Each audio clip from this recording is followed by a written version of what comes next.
All right, everybody. Welcome back to the Mile High Monsters. I'm Mike Carmelini, and the Denver Broncos, the Patriots, and the Bears are all leading their respective divisions with second-year quarterbacks. It's kind of an amazing stat. It says something about the 2024 quarterback class draft. Of course, as a Bo Nix Broncos fan, we couldn't be more excited about Bo Nix and what he's done. The Patriots have to be really psyched up after the years after watching their Hall of Fame quarterback leave and kind of going through that desert with the Broncos of trying to find the next guy. Yet here we are. And then the Bears too, right? Caleb Williams, not the strongest first year. Actually, in fact, I don't think Drake Maye actually had a very strong first year either. But in year two, both of these quarterbacks have shown out. I'm going to break down all the playoff scenarios. There's a couple openings still. There's a couple big games this weekend, certainly for the Broncos as well. I'm going to take a look back at some of the greatest quarterback drafts, and you know the one I'm talking about, Broncos fans, and kind of set up where we are and how this amazing 2024 class stacks up. So thank you all for coming back. I did see that 60% of the people that watch my videos are not subscribers. So if you would please like and subscribe. What happens when you do that? Well, first of all, YouTube gets the impression that maybe people like what they see and they share it with other people and give me a shot with people that have never seen the show or don't even know that it exists. So I would really appreciate it if you would hit the like button or preferably like and subscribe. I would love that. Let's get to it though. Enough of the business. Let's get right into the playoffs. First off, as I mentioned before, the Broncos are the number one seed in the AFC. They hold that position with a 13-3 record. Now, we do have a big game against the Chargers coming up. Currently sit at 6. Now, apparently, they're going to rest their starting quarterback. And we're going to be playing at home with a chance to seal it all up. In fact, let's kind of look at this real quick. Now, the Denver Broncos are shown here. Here's the basic scenario. Of course, you know this. We clinch the AFC's number one spot with a win. It's that simple. We don't need anything else to happen. If for some reason we do drop this game, losses by the Pats against the Dolphins and the Jags versus the Titans, we would still get the number one seed. The Chargers, they can stay in the 6th place with a win. And then maybe they could move to number 5, but that's not what they're trying to do. They're trying to get Hurd healthy. He's still dealing with I don't know if he's got a broken hand or what's going on with him, but he's had the crap beat out of him the last few weeks. If you've been watching his line, the Chargers offensive line is just in shambles. They need to get healthy if they want to make any noise in the playoffs. Probably the 2 biggest games. So let me go back to the playoff picture real quick. Let me finish out the AFC first. Broncos at 1, Pats at 2. The Jags are at 12-4 in the South. The Texans are right there at 11-5. They hold the number 5 seed, and then the Chargers, of course, have the 6. But what's interesting is and the Bills have the 7th. The Steelers are kind of still hanging in there, right? So we're missing that 4th seed because the Steelers and the Ravens, either one of them could get into the playoffs. We don't know how that's going to play out, but here's what I can tell you. The Ravens and the Steelers play. It's a playoff game. So the winner of the Baltimore Ravens at the Steelers clinches the AFC North and the number 4 seed. And then the loser is out. So this is a huge game if you're a Ravens and a Steelers fan. The other one on the other side would be the NFC. That'd be the Panthers and the Bucks. This one's not quite as clear. Now, the Panthers will clinch the South and the 4th seed with a win or a tie. Okay, so that's easy for them. Win and they're in. Panthers are 8-8. The Bucks are 7-9. If the Bucks win, they're going to need help. Even if the Bucks beat the Carolina Panthers head to head, they're going to need the Saints to beat the Falcons. And I believe the Falcons just beat the Rams. Not an easy win. So those are the kind of the big games of the weekend that we're all going to have our eyes on. But the Broncos, it's pretty easy. Win, and you're the number 1 seed in the playoffs. On the NFC side, it's the Seahawks, Bears, Eagles, 49ers, Rams, and the Packers, who are still hanging on. It looks like the Packers are going to be playing without Love again this week. But since they're in, it's not really a problem for them. So if that's about as clear as mud, let's get into what I want to talk about a little bit, and that is our 2024 draft class. Let's go back. Let's go all the way back to 1983, which is, I guess, not universally, but mostly considered the greatest QB draft of all time. Of course, John Elway was drafted number 1 overall by Baltimore. Was soon traded to the Denver Broncos because John Elway and his father refused to go play in Baltimore. Turned out to be a good move for him. 2-time Super Bowl champ, MVP, Super Bowl MVP, multiple Pro Bowls. He went to 5 Super Bowls. Then you've got someone that maybe younger people don't remember, but Jim Kelly with the Buffalo Bills. I think they went to like 4 straight Super Bowls. That Bills team was one of the best teams to never win a Super Bowl. Just crazy good. And Jim Kelly was taken 14th. And then Dan Marino, probably who I consider probably the best passing quarterback of all time. Never won a Super Bowl, but he certainly went to one. And I thought it was his second year, but I could be wrong on that.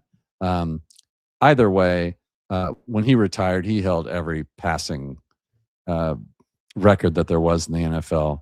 There were also a few others in 83. There was Ken O'Brien, Tony Eason, great starters. And there were 6 quarterbacks taken in that draft, which coincidentally was the only one, I think, in the first round with 6 until the 2024 draft, the Bo Nix draft.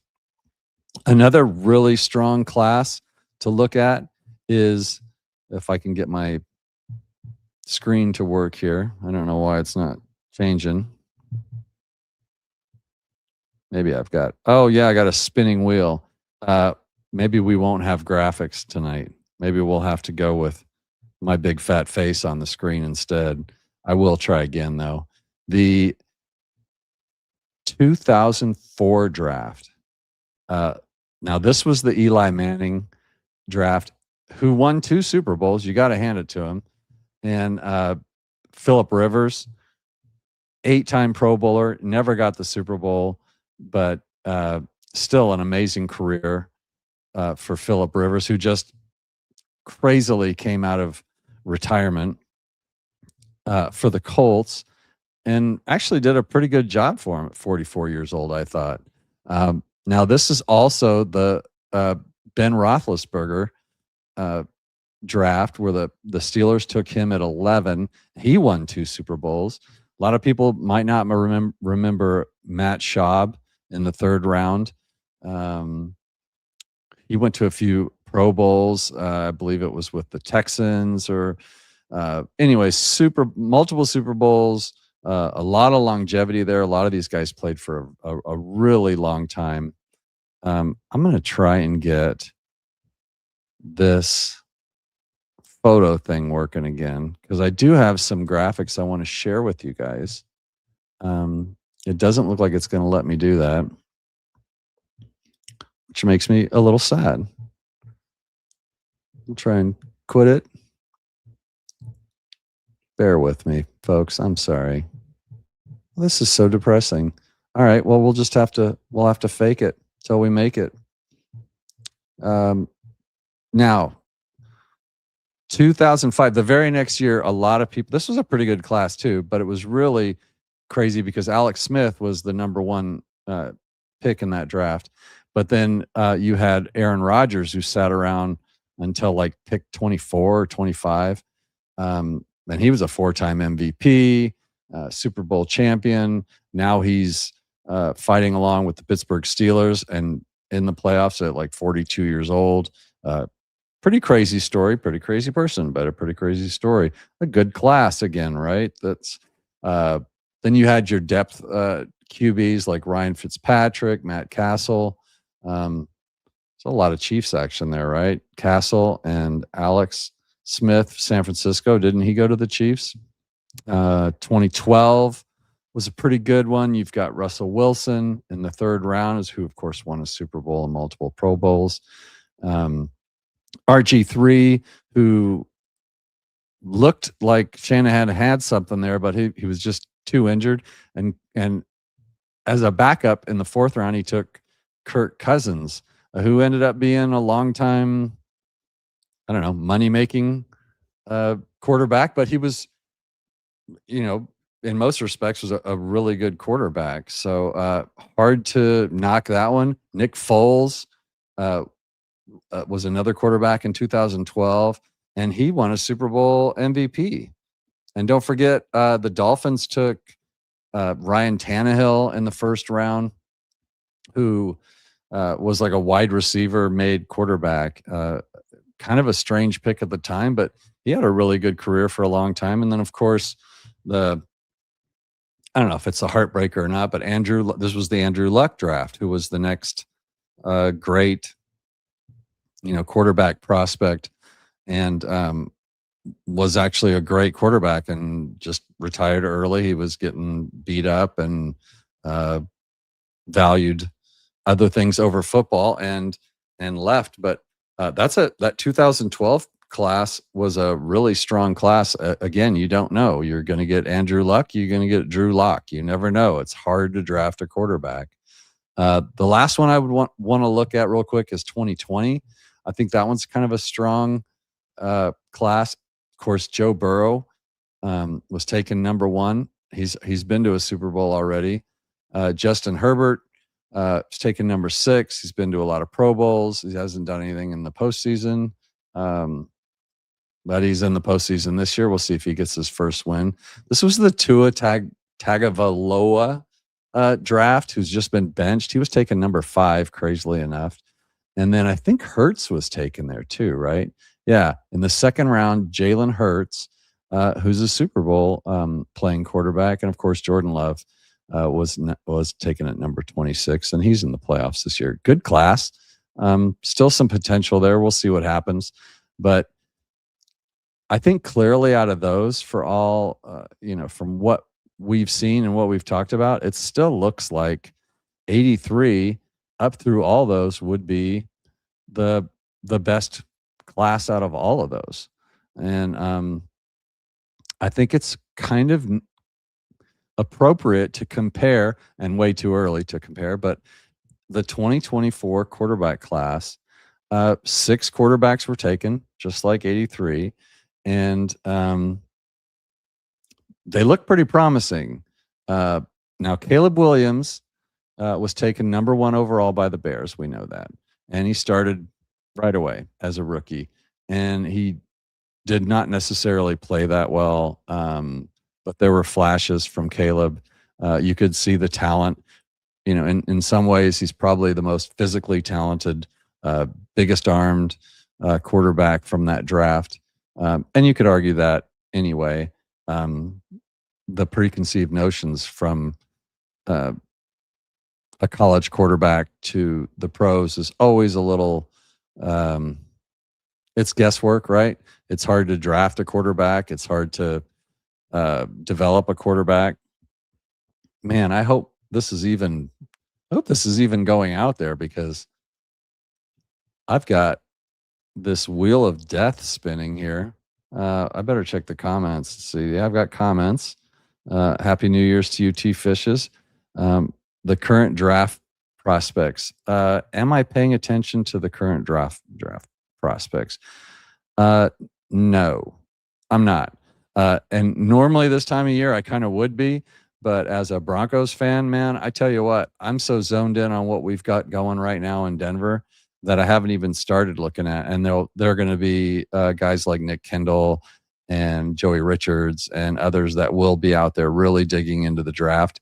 I do love the offseason. I love talking about it. But for now, no, I haven't looked at them.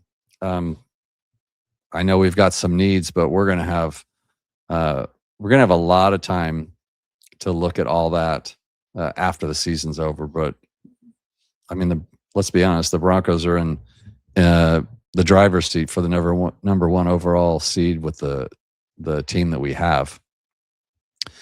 Somebody leave a comment and let me know that this is still working. Again, my computer is being really weird. So, and I apologize because I had all these really cool graphics I put together, but we'll just wing it. Second pick. Okay, so number 2 in the 2024 draft was Jaden Daniels, and he went all the way to didn't he? Thanks, T Fishes.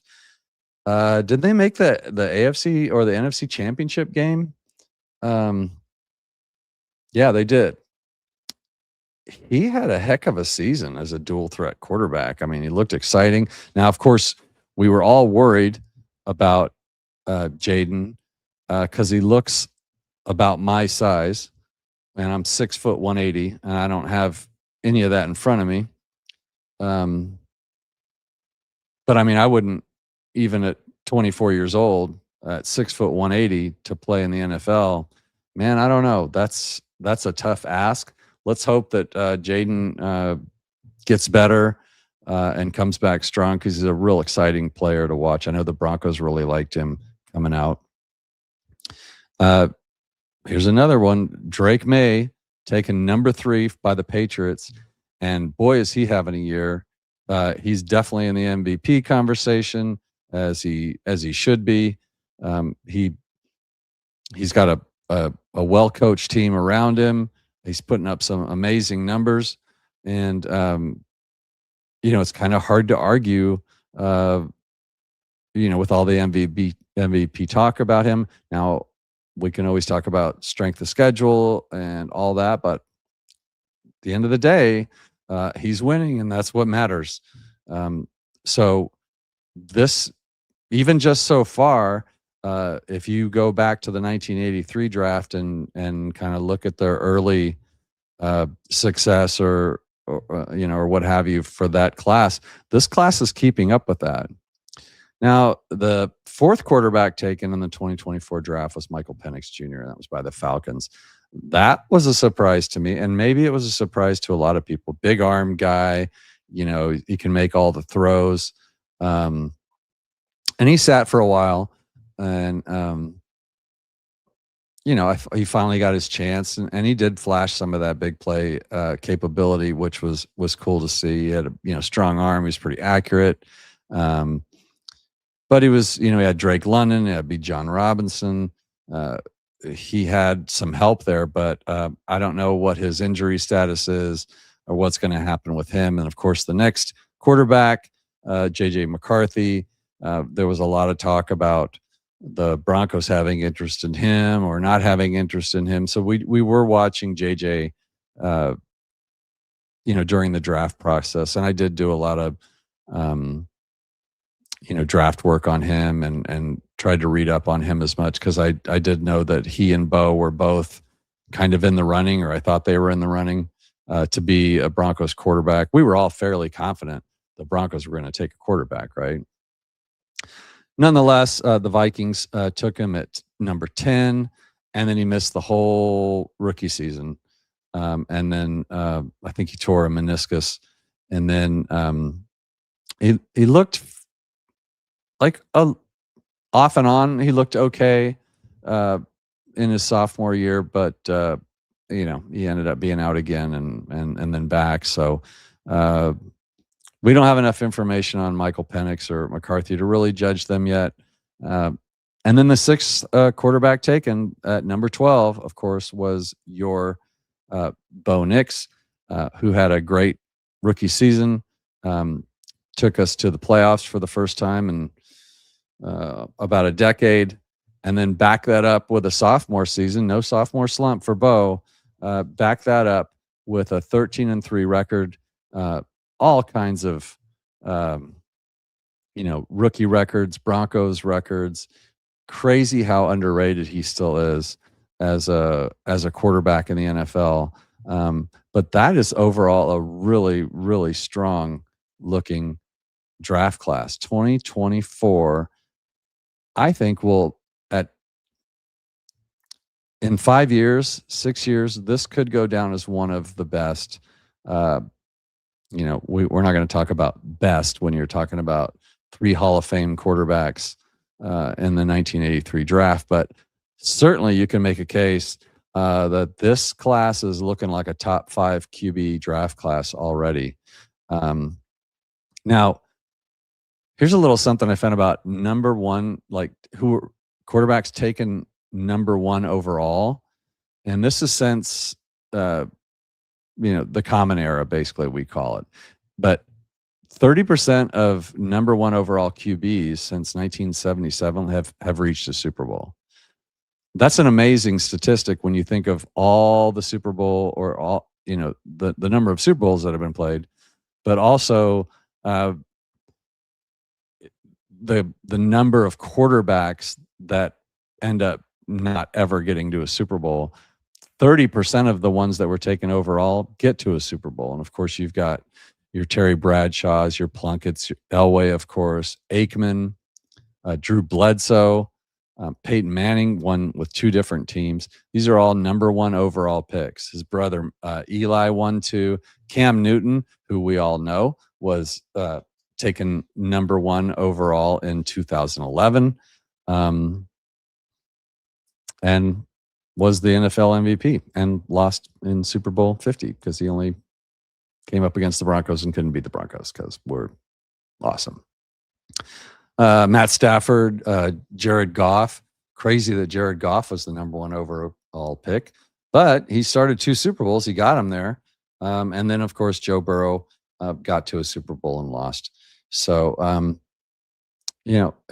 it's nice to have a number 1 quarterback. It does seem like, is it causation or, why is it that the number 1 being drafted number 1 as a quarterback increases your chances? It's not because they were picked number 1. It's because they were just really talented and some team was smart enough to, draft that quarterback. So now here we are in 2025 with our 2024 class. Bo Nix, I think it's okay to argue if you're not looking at measurables or draft status or what they'll call it all kinds of things to make someone better than they are or whatever, but at the end of the day it's the results, and Bo Nix has taken his team to 2 straight playoff appearances. None of the other quarterbacks from the 2024 draft have done that. Now Drake Maye has his team, AFC East champions, still hanging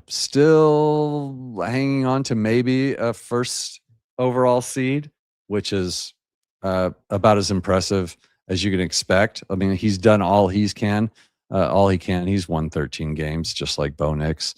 And then Caleb, I think they're at 11-5, right? And so they're in the playoffs, which is great for the Bears, right? They've been kind of out of it for so long. It's kind of nice to see the Bears back in the NFC, having something different going on there. And then, of course, Jaden, unfortunately injured. Penix is out and McCarthy's out. But it's still an impressive feat. 3 of the top 4 picks, Williams, Maye, and, not top 4 picks, but 3 of the top picks in that draft are all playoff starters just in their second season. So high success rate in the postseason early on, but we'll see. Once the seeding is finalized, we'll get a better idea of what we can expect going forward. But it's kind of hard to knock the 2024 class. You took 6, and 50% of those are in the playoffs. And I honestly think with that Washington squad, 4 of them would be in if Jaden Daniels was still, able to play and healthy. So, all right, let's get back to the playoffs here. And guys, some of these, they may not seem like they matter now, but if the Broncos beat the Chargers and get the number 1 seed, like, we're not going to see an NFC team again this season. However, if we go to the Super Bowl, we will. So if you're looking for some drama, high drama, here's where it's at. Okay, a couple games I want to point out here. The Seahawks at 13-3 are playing at the 49ers, who are 12-4, and the winner of that game clinches the NFC's number 1 seed and the NFC title. The loser will go back into a wild card team. So that's a big game. Imagine a Seahawks Broncos reunion. The last time we played, we don't want to talk about. We talked about the Baltimore Ravens and the Steelers. We talked about the Broncos, Chargers. We talked about the Carolina Panthers and the Bucks. The Titans and the Jags. Now, the Jags kind of they haven't locked in everything, right? They still have something to play for.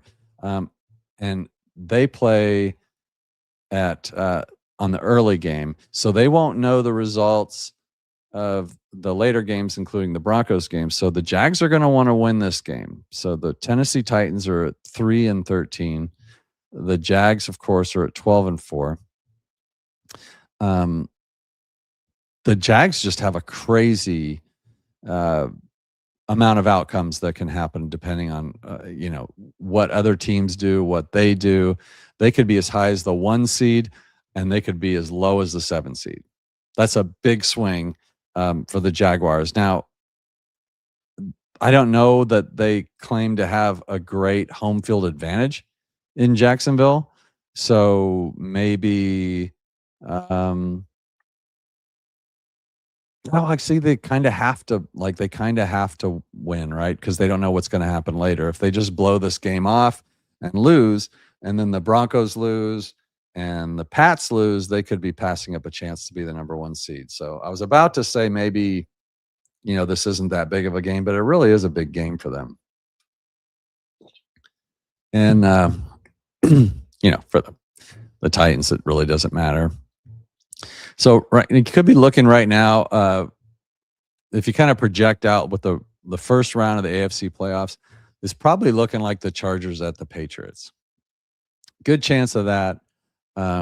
Good chance the Bills will be playing at the Jaguars. I like the Bills in that scenario. I guess I'm just still a little higher on the Bills than maybe I should be, but I just like Josh so much. We'll see what they do. These running quarterbacks, when they let them off the leash, man, that's like kind of a great matchup, isn't it? Jaguars and Bills. The way Trevor's playing these days, that could end up being a really exciting game. All right, getting ahead of myself. And then the Texans would be playing Baltimore right now. And then in the NFC, it would be the Packers at the Bears, which, if you don't believe in God, I'm sorry for you. I do. Nothing against anybody that doesn't, but thank you, Lord, for giving us matchups like this. Can you, like, Packers Bears? How that is like the greatest. It'd be like Raiders Broncos meeting in the playoff. Like, that's just one of those rivalries that is just NFL, that just brings warmth to my heart. That's why kind of seeing the Bears back in it is kind of cool for me. And some of the closest people to me in my life are Green Bay Packer fans, and I would love to see. Although I'm happy for Caleb, don't get me wrong, I would love to see the Green Bay Packers beat the Bears in the playoffs, just for my friends and family. And I like the Packers too; they're fine. And it would be 49ers at Eagles and Rams at Panthers. Rams kind of a weird team. The the the NFC is just kind of a mess right now, isn't it? Like I don't understand what happened or how everybody, but it seems like everybody just kind of got mediocre. Maybe this late charge by the 49ers will turn into something, but it's hard to say. I was trying to fix my computer one more time. I don't think there's any way I can do this. I really wanted to show you guys the career stats for Bo Nix, Caleb Williams, and Drake Maye. It was an incredible study. I was really surprised at what I found.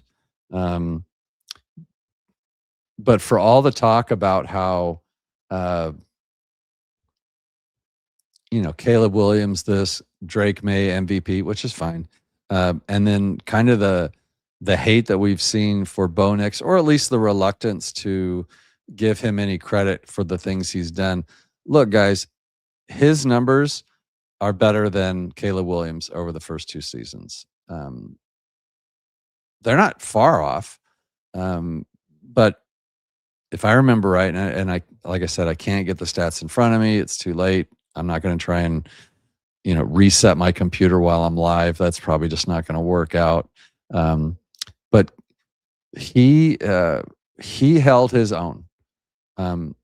There was only just a few hundred yards here and there on some rushing stuff, but generally, Bo Nix has played better than Caleb Williams over the first 2 seasons. Drake Maye has 3 less starts in his first season than Bo and Caleb do, so it's a little harder. I will say that when I did some quick math, it looks like Drake Maye would have more passing yards than both of those guys. Another thing that stood out is Caleb is really stingy with the football. I think he's only got like 6 interceptions in each of his first 2 seasons, which I think is fantastic. So even though I recognize that he looked like a good prospect, I kind of liked some of the other guys better, but he's really starting to show that he's got something going there. So good for him, good for the Bears. I guess we'll do a quick dive here into. Gosh, I almost feel like I should try and get this stuff back up for you guys. I feel like I got kind of ripped off here. I had all my cool stats ready to go, but let's look at the Chargers and the Broncos this weekend. Now, who's the kid that's starting again? Willis. I can't remember. Look, our defense has been struggling a little bit. I've made no secret on the show that I think the defense needs to play better, certainly coming into the playoffs. But, this game should be easily won by the Broncos. I don't know who else Harbaugh is resting. I don't know that that's come out yet. But if he's resting Herbert, why would he even risk some of his other big stars? Certainly some like Evans, like his older players. That just doesn't seem to make any sense to me. This might be a little bit of my fandom. Like I'm hoping that they rest more guys. So maybe we could even win this game and rest some guys. Because I will tell you that when I watch the Chargers play, the Harbaugh teaches like rough football. Like they are going to go after our guys. They're going to play hard. They're going to hit hard. And the last thing we need is another injuries. But quick glance at the 2 teams. The Broncos are averaging about a point more per game than the Chargers have been. Yards per game, the Broncos have been better. And even though the Broncos have been better on time of possession, the Chargers are actually really play that same game. So Harbaugh and Sean Payton both like to play a time of possession game and keep the ball. It's crazy how the Chargers are first in the NFL with time possession of 33 minutes, and the Broncos are 31 minutes, and they're all the way down at ninth. So that's kind of crazy. It'd be neat to see like how time of possession affects where you're standing at the end of the season. It would be really interesting to look at. Big difference in the Broncos, of course, is on the defense. We have 64 sacks. The Chargers have 41 sacks, but Justin Herbert has been sacked an absolute ton. I believe the Broncos are going to be all over the quarterback in this game. I think they're going to not get the NFL record. I think they lost that opportunity last week. They needed to average 5 per game over the last 3 weeks. They got 5 the first weekend, but after that, they were unable to kind of get that pass rush going, and I kind of had to slow play that game. But that's, you play the game that's in front of you. Sometimes it's best to just, if they want to play back and they want to, if they want to do long drives and not really give your pass rush a chance, they were protecting their young quarterback. I get that. It doesn't really afford you the opportunity to go get those sacks.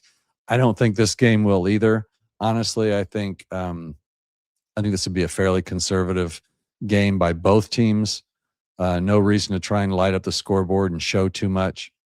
Remember, when Sean Payton lets Bo go and he starts doing those runs and stuff, this Broncos offense can be really tough to stop. Bo Nix is not by Broncos country, of course, but by others are very he's very underrated as a runner, as is Justin Herbert. I mean, that guy makes plays with his feet all the time, but Bo Nix has the ability to take over a game with his legs, and then he throws so well on his run, on the run. A little inaccurate at times, and if his receivers would help him a little bit, he would be a lot better. But I've seen him throw some dimes. We all have. He's going to let that loose in the playoffs, guys. I promise you. And then Bo Nix and Herbert have basically the same number of passing yards, 3790 for Bo, 3727 for Herbert. Again, these don't really matter because they're not playing each other. It's just interesting to look at. One thing that makes me sad to look at is that J.K. Dobbins is still the leading rusher for the Denver Broncos. So even after being out all this time, we're not generating enough on the run game to to make a difference, I guess. But I think they're finding something with this Jaleel McLaughlin and RJ Harvey mix. Like now, RJ's been looking great, but he's still not getting it done down to down, right? Like on the first and second down runs. Like I think Jaleel might be better suited for that, and then mix in the RJ stuff because he's going to make a play. He's going to catch a ball out of the backfield and he's going to take it. He's going to score touchdowns. He's going to be the playmaker for us. But I do think he's a little bit a ways away from being that every down back. Not that he couldn't do it. Even at 5'8", 205, he's a big back for being so small. So look forward to seeing that development. I do think the Broncos are holding some things back for the playoffs, and we're going to get to see that. Now, obviously hoping for a win. We'll check the injury report. It looks like, everyone's a full participant. Even Adkins, which is interesting. We'll have to check on that. Now, Greenlaw, of course, will probably be held out. I agree with that. We're going to need him more in the playoffs. Let's hope, that doesn't come back to bite us. You'd hate to see a home field game against a depleted Chargers team kind of go sideways and lose. Of course, the last time we played them, we lost 23-20. But that was a freaky game. And then on the Chargers side, Keenan Allen. I may have called him Mike Evans earlier or something. I don't know. Keenan Allen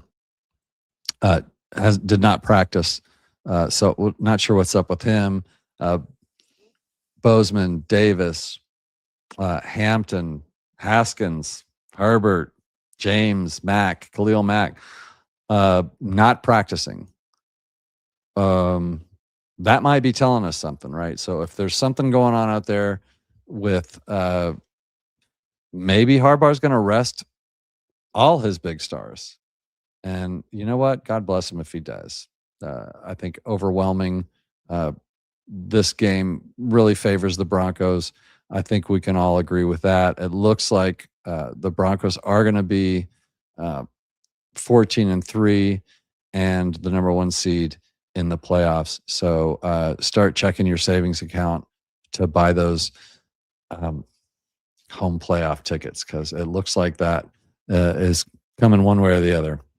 So Chargers game, do we even want to make a pick? Sure, we'll make a pick. We might as well. I think we'll play conservative. I think we'll just try and get out of there without getting anybody hurt. I think you're probably looking at something closer to what the Chiefs game was. I think I'll call it like 24-13, something like that.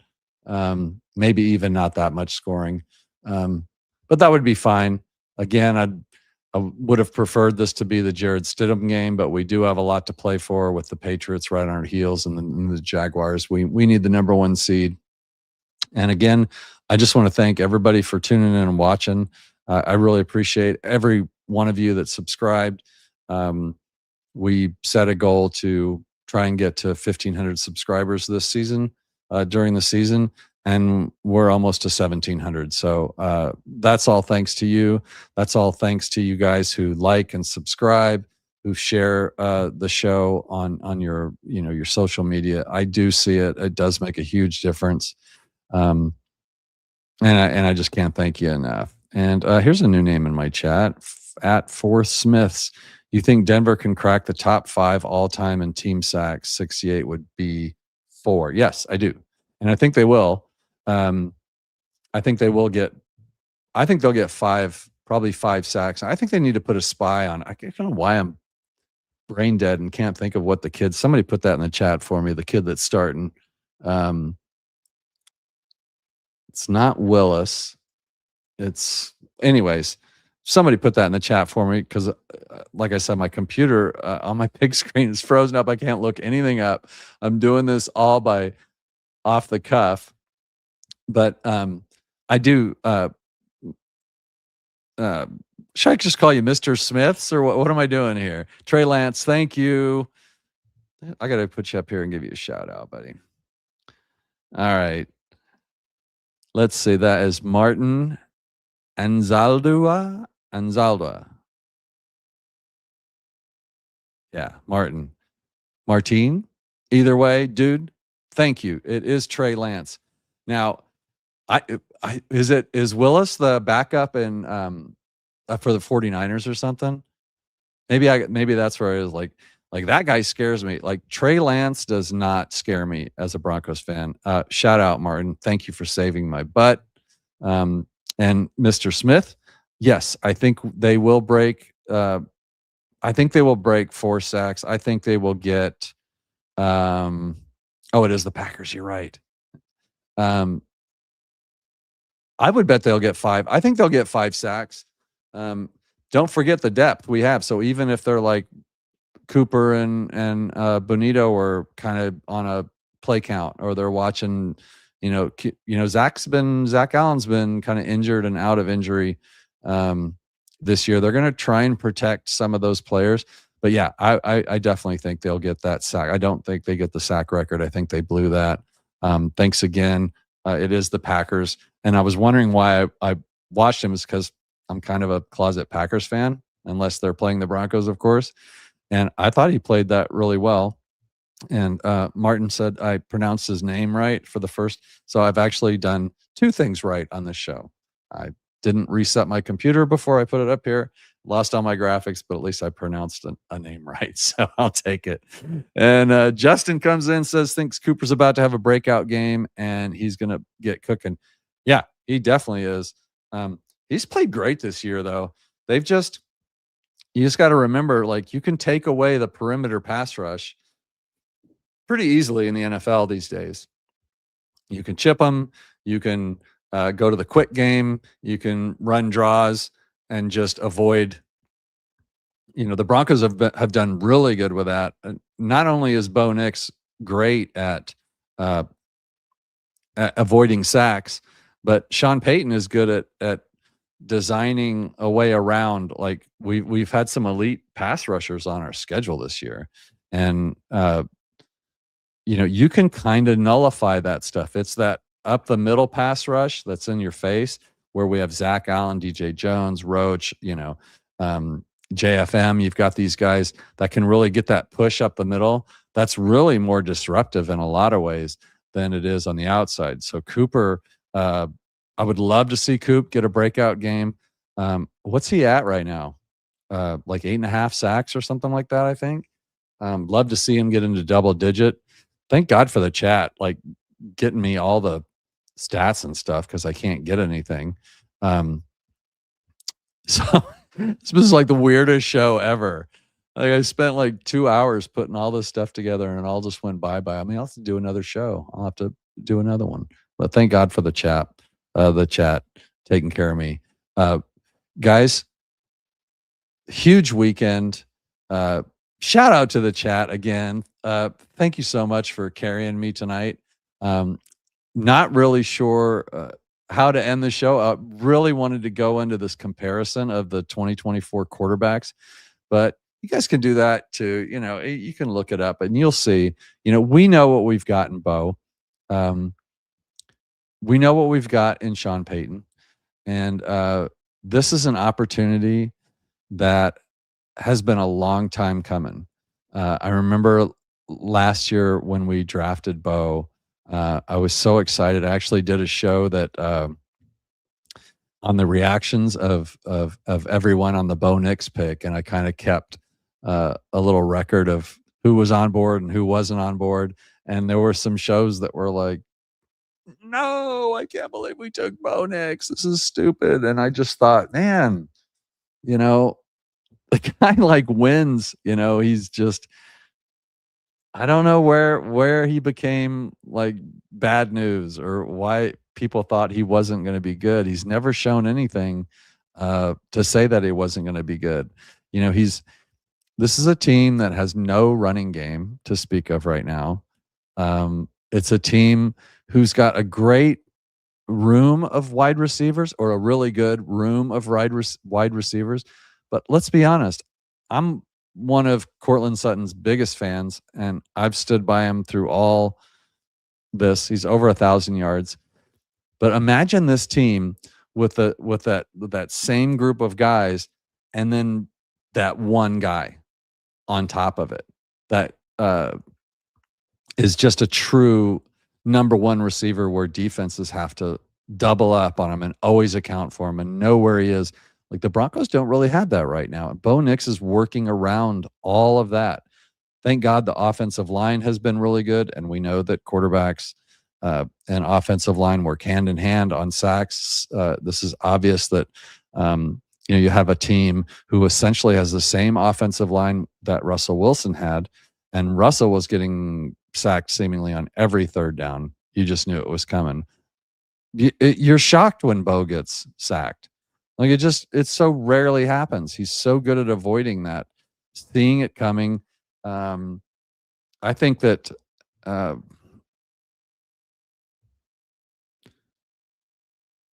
yeah, a lot of people did. I postulated the same thing. I was super high on Bo, and I've been wrong about quarterbacks before. Certainly, we all have. Remember when Drew Lock came in at the end of that season in the Fangio era and went like 5-1 or something. I was on board. I was like, here we go. We got our guy. Well, we didn't have our guy. And hey, can somebody look up how many sacks Cooper has while you're out there? Because I said I think he has like 8.5. I would love to see Cooper get double-digit sacks. That would be great. Let's see, Justin comes back, and there was a point where Bo Nix was sitting out by the third quarter over half of their games because he was lighting them up before the third quarter. You're talking about in college? Okay, so he's at 8. I thought he was at 8.5. So 8 sacks. Yeah, he's got to get 2 sacks. Come on, Coop. That would be awesome. I'd like to see Zach Allen not have to play a lot in this game. I would like to see Benito kind of get back into his dominant ways. He's actually been kept fairly quiet for a little while. And even like I said, I'm kind of contradicting myself, right, guys? Because I said, it's easy to take away the outside pass rush. You just have to play around it. Justin, my guy, if you were to actually go back and look at the scores of those games, the last year, Bo Nix was in Oregon. A lot of them were blowout games, 40 to 60 points. Yeah, I mean, that's, you can play who's in front of you. He's one of the, he set just a gazillion records in college. But, they do. Pro scouts really weigh heavily the competition, right? And so when they see that, and then they say that he's, the 5th or 6th best quarterback in the draft. It's because they're projecting based on, what competition he played against. But I always think if you can play football, you can play football, and I think it stands out. And it's kind of proven that way too, but it's just hard for them to trust that. So, all right, what do we got, Justin? Everybody was so shocked when he put up 33 points in one quarter. I've seen him do it multiple times. So you definitely are a Oregon fan or a huge Bo Nix fan.